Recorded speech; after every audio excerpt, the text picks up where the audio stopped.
तो चलिए इस वीडियो में हम वैद्युत धारा यानी जो इलेक्ट्रिक करंट होता है उसे समझने की कोशिश करते हैं। तो धाराओं को समझने के लिए हमें आवेश को समझना होगा। तो हो सकता है आपको पता हो कि दो प्रकार के आवेश होते हैं, धनात्मक और ऋणात्मक, यानी पॉजिटिव और नेगेटिव चार्जेस। और हमें ये भी पता है कि जब ये आवेश विपरीत चिन्ह के होते हैं, मान लीजिए एक धनात्मक है एक ऋणात्मक है, तो वे दोनों एक दूसरे को आकर्षित करते हैं, उनके बीच में एक आकर्षण का बल लगता है।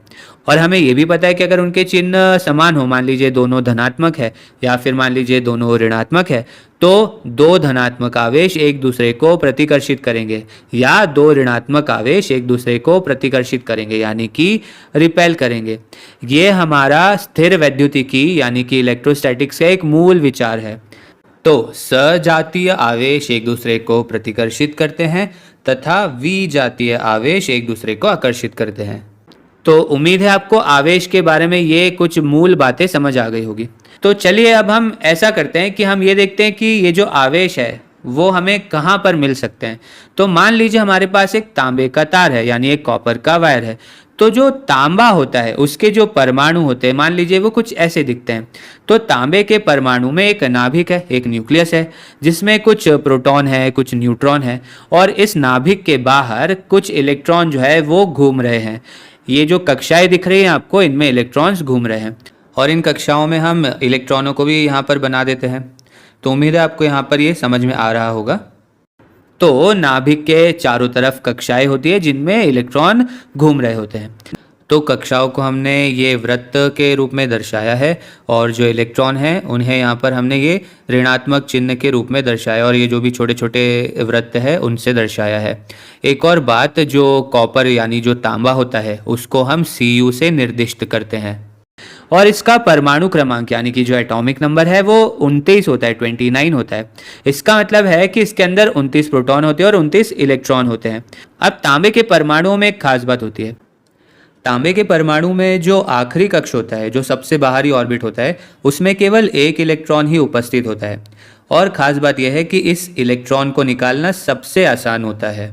और जब ये इलेक्ट्रॉन इस कॉपर के तांबे के परमाणु से स्वतंत्र हो जाता है या इस ऑर्बिट से बाहर आ जाता है, तो यही चालन में मदद करता है। इसी की वजह से चालन होता है, कंडक्शन होता है। और जब ये स्वतंत्र इलेक्ट्रॉन्स किसी तार में घूम रहे होते हैं या प्रवाहित हो रहे होते हैं, तो इसी से विद्युत धारा उत्पन्न होती है, बनती है।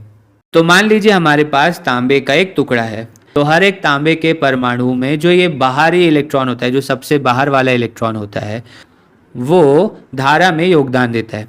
मान लीजिए अगर हम किसी और तत्व की बात करें, मान लीजिए चांदी यानी सिल्वर की बात करें, तो चांदी का इलेक्ट्रॉनिक विन्यास भी कुछ ऐसा ही होता है जिसमें जहां बाह्य कक्ष में एक इलेक्ट्रॉन उपस्थित होता है।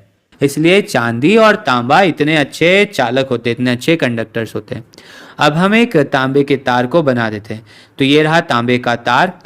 इस तार में तांबे के कई परमाणु उपस्थित होंगे और हम इस तार के दोनों सिरों पर कुछ विभवांतर प्रदान करते हैं। तो हम विभवांतर प्रदान करने के लिए एक बैटरी यहाँ पर लगा देते हैं।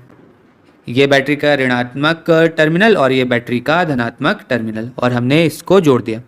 अब यहाँ तार में अंदर क्या होगा, तो इस तांबे के अंदर बहुत सारे इलेक्ट्रॉन होंगे जो अपने परमाणुओं से जुड़े होंगे। और एक बात पर ध्यान दीजिएगा कि इस धातु का जो नेट आवेश है, नेट चार्ज है, वो 0 है, क्योंकि इसमें जितने प्रोटॉन हैं उतने ही इलेक्ट्रॉन हैं। लेकिन होगा ये कि ये जो परमाणु है उनके सबसे बाहर वाले कक्ष के जो इलेक्ट्रॉन हैं उन्हें काफ़ी आसानी से मुक्त किया जा सकता है। वे काफ़ी आसानी से इन परमाणुओं से मुक्त हो सकते हैं। तो इस परमाणु के जो इलेक्ट्रॉन है वे इस बैटरी के धनात्मक टर्मिनल की तरफ आकर्षित होंगे और वे इस तरह से प्रवाहित होने लगेंगे।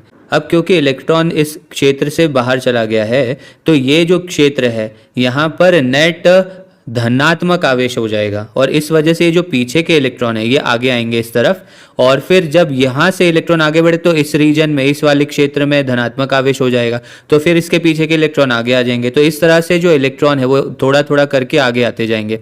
अब अंत में क्या होगा, ये जो बैटरी का ऋणात्मक टर्मिनल है, यहाँ से एक इलेक्ट्रॉन या जितने भी इलेक्ट्रॉन बाहर गए थे वायर से, तो उतने ही इलेक्ट्रॉन इस बैटरी के ऋणात्मक टर्मिनल से बाहर आएंगे और इस तार के इस वाले छोर से अंदर आ जाएंगे।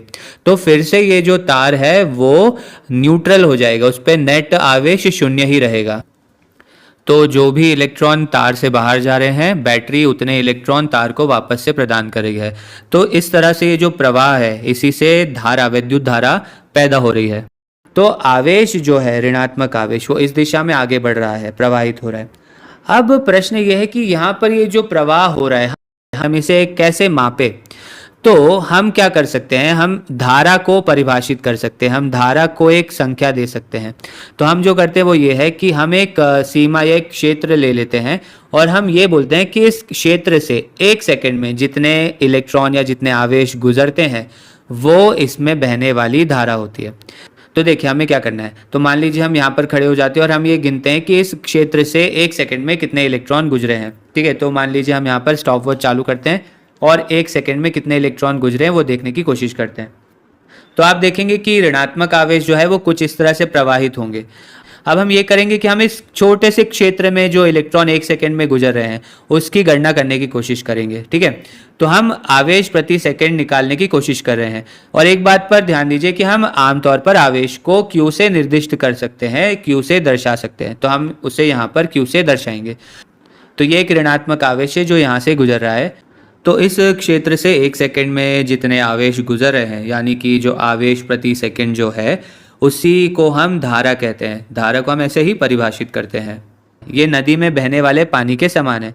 और हम फिर से दोहरा दें, Q यहाँ पर आवेश को दर्शा रहा है और यहाँ पर हमने उस पर एक ऋणात्मक चिन्ह लगाया है क्योंकि इलेक्ट्रॉन एक ऋणात्मक आवेश होता है। तो अभी हमने एक तार की बात की, अब हम एक दूसरा उदाहरण देखते हैं। तो अब हम पानी में कुछ नमक डालेंगे, यानी कि हम पानी और नमक का विलयन लेंगे और मान लीजिए इस ट्यूब में हम इस नमक के पानी को भर देते, तो इस ट्यूब के अंदर नमक का पानी है। अब हम इसमें बैटरी को जोड़ देते हैं। तो हम तार से ऋणात्मक और धनात्मक टर्मिनल को इस ट्यूब से जोड़ देते हैं। अब जो शुद्ध पानी होता है, ठीक है, जो प्योर वाटर होता है, H2O जो होता है, वो चालन नहीं करता, उसमें कंडक्शन नहीं होता है। यहाँ पर मुक्त इलेक्ट्रॉन उपस्थित नहीं होते, उपलब्ध नहीं होते। लेकिन जब हम इसमें साधारण नमक डाल देते हैं, टेबल सॉल्ट डाल देते हैं, तो ये जो नमक होता है उस नमक में सोडियम और क्लोरीन के आयन होते हैं। क्योंकि ये जो नमक होता है वो सोडियम क्लोराइड होता है, NaCl होता है। तो ये जो Na और Cl है, ये आयन उपस्थित होते हैं इस नमक में। अगर हम पानी में थोड़ा नमक डाल देते हैं तो जब ये घुल जाएगा तो आपके पास कुछ धनात्मक और कुछ ऋणात्मक आवेश आ जाएंगे। धनात्मक आवेश जो होंगे वो सोडियम के कारण होंगे और ऋणात्मक आवेश जो होंगे वो क्लोरीन के कारण होंगे। तो अब जब हम बैटरी के तारों को इस पानी में डुबोते हैं तो होगा ये कि जो बैटरी का धनात्मक टर्मिनल है वो ऋणात्मक आवेश यानी कि क्लोरीन के जो आयन है उन्हें आकर्षित करने लगेगा, और जो बैटरी का ऋणात्मक टर्मिनल है वो धनात्मक सोडियम को आकर्षित करने लगेगा। ठीक है, और एक और बात, धनात्मक टर्मिनल सोडियम को प्रतिकर्षित करेगा और ऋणात्मक टर्मिनल क्लोरीन को प्रतिकर्षित करेगा। तो हमें जो मिलता है वो ये है, धनात्मक आवेश यानी जो प्लस Q है वो इस तरह से प्रवाहित होंगे और जो माइनस Q है वे इस तरह से प्रवाहित होंगे। तो यहाँ पर धारा हमें मिल गई। अब इस धारा को हम कैसे मापेंगे? तो हम वही करेंगे जो हमने तांबे के तार के साथ किया था। हम एक यहाँ पर एक सीमा, हम एक क्षेत्र यहाँ पर बना देंगे और हम देखेंगे कि इस क्षेत्र से कितने आवेश 1 सेकंड में गुजर रहे हैं। तो हमें मिलेगा कि यहाँ से कुछ सोडियम के आयन भी जा रहे हैं और कुछ क्लोरीन के आयन भी जा रहे हैं। तो सोडियम जो है वो इस दिशा में जा रहा होगा, वो धनात्मक टर्मिनल से प्रतिकर्षित हो रहा होगा और ऋणात्मक टर्मिनल से आकर्षित हो रहा होगा। और क्लोरीन इस दिशा में जाएंगे, वे धनात्मक टर्मिनल से आकर्षित होंगे और ऋणात्मक टर्मिनल से प्रतिकर्षित होंगे, यानी कि वे दोनों विपरीत दिशा में जा रहे होंगे। तो यानी कि यहाँ पर सोडियम आयन का भी प्रवाह हो रहा है और क्लोरीन आयन का भी प्रवाह हो रहा है, मतलब कि 2 तरह के आवेशों का प्रवाह हो रहा है। ठीक है, तो हमें इन दोनों को ही जोड़ना होगा और उससे हमें कुल आवेश मिलेंगे जो इस क्षेत्र से गुजर रहे हैं। तो उदाहरण के लिए अगर एक सोडियम दाईं ओर जा रहा है और एक क्लोरीन बाईं ओर जा रहा है, तो जो कुल आवेश होंगे वो 2 होंगे। ठीक है, आपको दोनों के ही जो संख्याएं हैं उन्हें जोड़ना होगा। तो धारा क्या होती है? धारा होती है किसी क्षेत्र से 1 सेकंड में गुजरने वाले आवेशों का मान। ठीक है, तो धारा है आवेश प्रति सेकंड।